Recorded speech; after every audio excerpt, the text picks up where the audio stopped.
पाकिस्तान को रूसी fighter jet engine की आपूर्ति की खबरों से राजनीति तेज हो चली है। हालांकि अभी इस डील की कोई आधिकारिक पुष्टि तो नहीं हुई है, लेकिन फिर भी विपक्ष की तरफ से केंद्र सरकार पर निशाना साधा जाने लगा है। इसी बीच रूसी रक्षा विशेषज्ञों ने इस कथित डील को भारत के लिए लाभदायक बताकर सभी का ध्यान अपनी तरफ खींचा है।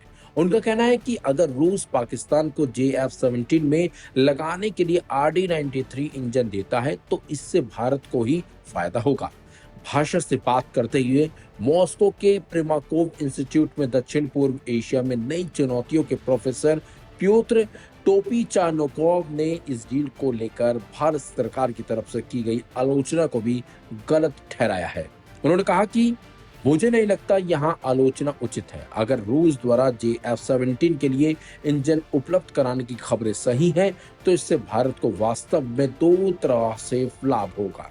सबसे पहले यह दर्शाता है कि चीन और पाकिस्तान अभी तक रूसी इंजन को बदलने में कामयाब नहीं हुए हैं। दूसरा, नया विमान भारत के लिए परिचित और अनुमानित होगा, खासकर इसलिए क्योंकि दोनों एक ही इंजन साझा करते हैं और भारत ने मई 2025 के संकट के दौरान JF-17 का उपयोग को देखा है। ओपी चकानोव ने आगे कहा कि यह चीन में निर्मित JF-17 फाइटर जेट के लिए दोनों देश रूसी RD-93 इंजन पर आश्रित है।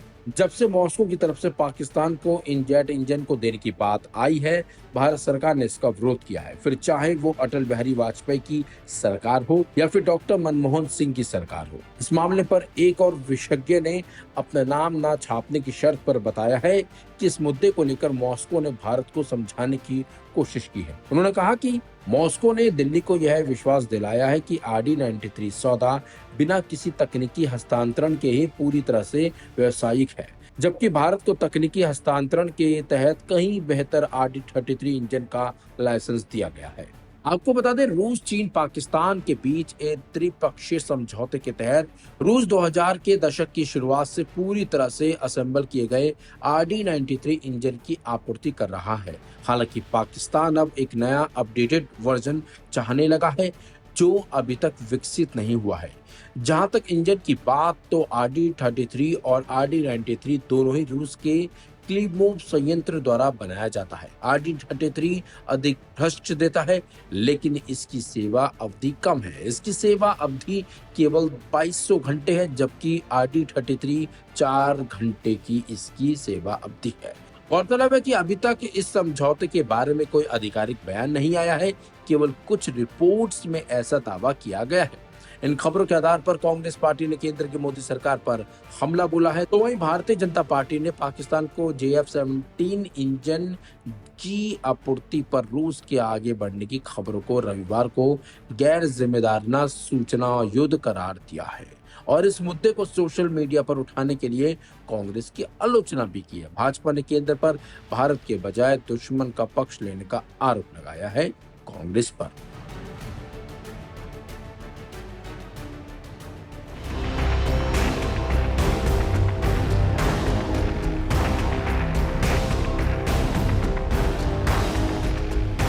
पिछले 12 दिनों के युद्ध में ईरान की मिसाइल क्षमता जहां मजबूत दिखी, तो वहीं हवाई क्षमता कमजोर। इसराइल के अमेरिकी फाइटर जेट्स ने रडार को चुनौती देते हुए ईरान में बड़े पैमाने पर तबाही मचाई थी और ईरान के एयर डिफेंस सिस्टम यहां पर कमजोर दिखाई दिए। ईरान ने इसे स्वीकार किया और अब ऐसी योजना बना ली कि इसराइल तो क्या, अब अमेरिका भी पानी मांगेगा। जी हां, ईरान को नई उड़ान देने के लिए तैयार हो गया है रूस ईरान की दोस्ती सिर्फ राजनीतिक नहीं, सैनिक स्तर पर भी गहरी होती दिख रही है। हाल ही में आई खबरों की माने तो ईरान को रूस से MiG-29 लड़ाकू विमानों की डिलीवरी हुई है और एक बड़ी सुखोई 35 डील की जानकारी भी लीक हो गई। यह मिला तो इसराइल और अमेरिका के F-35 स्टेल्थ जेट्स को नई चुनौती मिलेगी। इतना ही नहीं, भारत में तैनात S-400 एयर डिफेंस ने पाकिस्तान के खिलाफ जो करामात दिखाई, वही चीज अब ईरान को भी मिलने की खबर है। यानी ईरान की हवाई सुरक्षा के साथ ही हवाई मारक क्षमता दोनों ही मजबूत हो गई। एक और MiG-29 की खेप से ईरानी वायुसेना को अल्पकालीन शक्ति मिलेगी, पर असली परिवर्तन Su-35 की संभावित डील में है। यह विमान केवल लड़ाकू ही नहीं बल्कि जटिल इलेक्ट्रॉनिक युद्ध और हवाई श्रेष्ठता की क्षमता के साथ आता है। लीक दस्तावेजों में इन विमानों के रडार, जैमिंग उपकरण और स्पेयर पार्ट्स की सूची भी शामिल है। यह सौदा सिर्फ विमान नहीं, यह एक भू राजनीतिक बयान है। रूस जो खुद पर पश्चिमी प्रतिबंध झेल रहा है, ईरान को यह क्षमता देने जा रहा है। ईरान पर भी हाल ही में अमेरिका ने फिर से कई सैंक्शन मर दिए। यह दिखाता है कि रूस और ईरान की सैन्य तकनीकी साझेदारी कितनी गहरी है। इससे यह स्पष्ट है कि दोनों देशों ने पश्चिमी दबावों के खिलाफ एकजुटता चुन ली है। इसराइल और अमेरिका के लिए यह समय चुनौती का है। F-35S ने उन्हें वायु श्रेष्ठता जरूर दी थी, उड़ाने की क्षमता, रडार छुपाव और सटीक हमले। लेकिन यदि सुकोई 35S तैनात हुए तो वो RWR यानी रडार वार्निंग रिसीवर, जैमिंग और इलेक्ट्रॉनिक खुफिया क्षमताओं से F-35 को ट्रैक कर सकते हैं। ऐसे में F-35 का दबदबा कम हो जाएगा। हालांकि अभी तक रूस या ईरान ने इस डील की आधिकारिक पुष्टि नहीं की। यह सब लीक दस्तावेजों और स्थानीय रिपोर्टों पर आधारित है।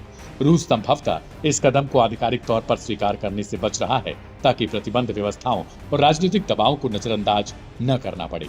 इसराइल की चिंता भी बढ़ेगी। अगर ईरान वायु बल को इतना मजबूत बना लेता है तो इसराइल को अपनी रणनीति पर फिर से डिजाइन करनी होगी।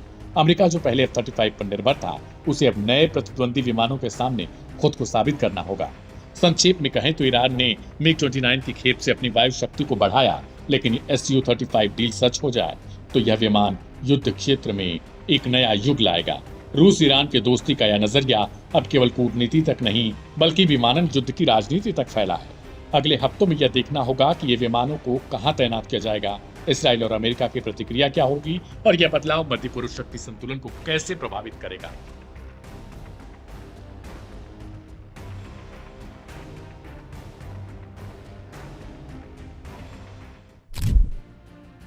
चर्चा है कि गजा के लिए अमेरिकी प्रेसिडेंट ट्रंप का 20 सूत्रीय कार्यक्रम लाया ही इसलिए गया है कि ईरान की घेराबंदी की जाए।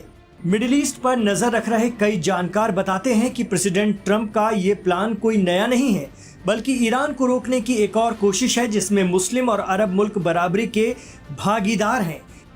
ईरान मामलों के एक्सपर्ट और मिडिल ईस्ट की बदलती सूरत हाल पर पैनी नजर रखने वाले असर टाइम्स के हेड शौकत भारती कहते हैं कि अरब देशों, इसराइल और अमेरिका के बीच बहुत पहले ही डील हो गई है जिसमें गजा को खाली कराना और हमास को खत्म करना जैसे मुद्दों पर सहमति है। ट्रंप का मौजूदा प्लान उसी दिशा में एक और कदम है।